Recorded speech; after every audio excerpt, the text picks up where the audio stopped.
There's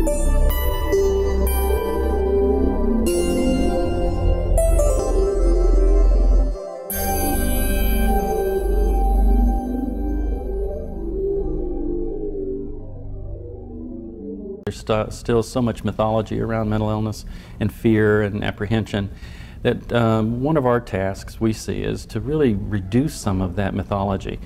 For example, one of the concrete ways we do it, we operate a journalism fellowship program here that you may be familiar with. We're now over 12 years of this program and have worked with over 100 fine journalists around the country and globally. And what do they do? They propose in a competitive process a one-year fellowship project.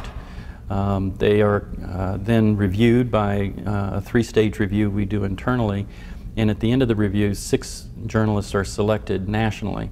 We also have arrangements in South Africa and Romania, and two journalists each come from those countries. But the competition has been fierce.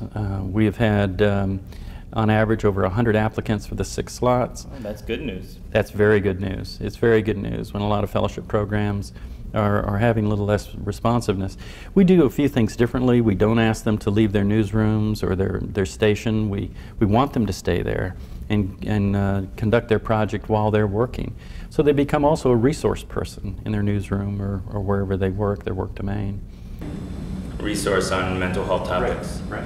So what kind of projects have they done? Fabulous things. One that you might be familiar with in the New York area was done by one of our fellows, Joshua Schenck, called Lincoln's Melancholy. It was a book, and Josh couldn't finish it in a year. Most books don't get done in a year.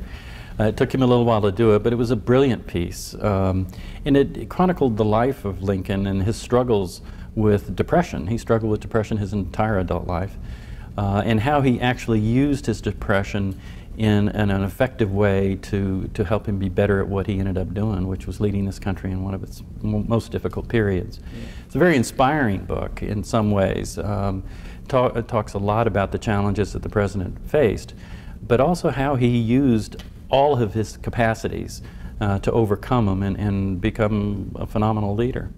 That's one example.